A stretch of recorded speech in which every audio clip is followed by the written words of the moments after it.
اللهم صل على محمد وآل محمد. السلام عليكم متابعيني، إن شاء الله صحة وعافية. اليوم راح نسوي كسور. عندنا هاي الرجلين نظفناها وقصصناها وراح نطبخها، راح نسويها تشريب.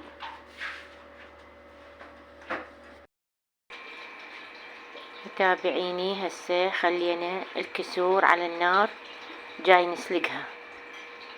نسلقها شوية وندب الماء وبعدين نحمسها. هسه حبايبي جاي نحمس الكسور.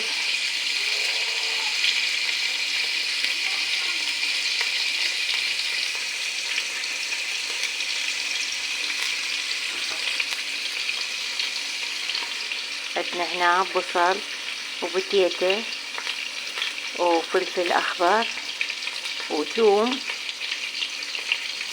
راح نخليهم على الحمص على اللحم.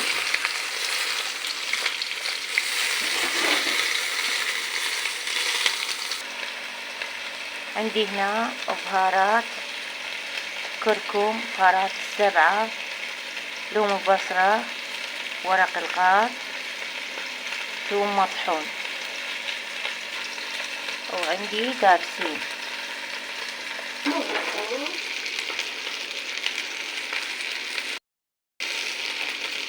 هسه راح اخلي البهارات.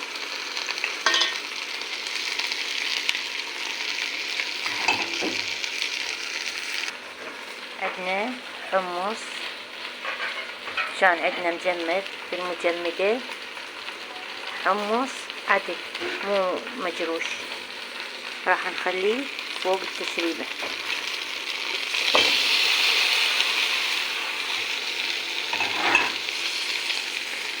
اللهم صل على محمد وآل محمد. عندي هذا مي حار مفورته، راح اخليه على الجدر.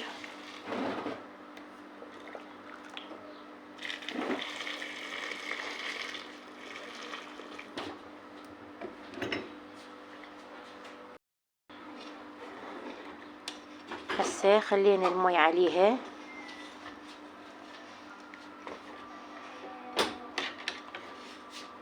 راح اغطيها واخليها.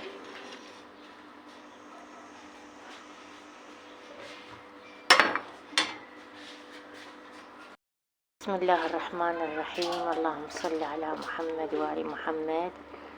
حبايبي حولتها بجدر الضغط،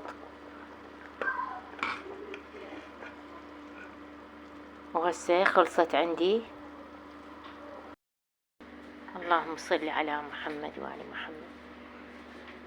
حبايبي هذا غدانا وسهمكم العافية. شكرا للمتابعة.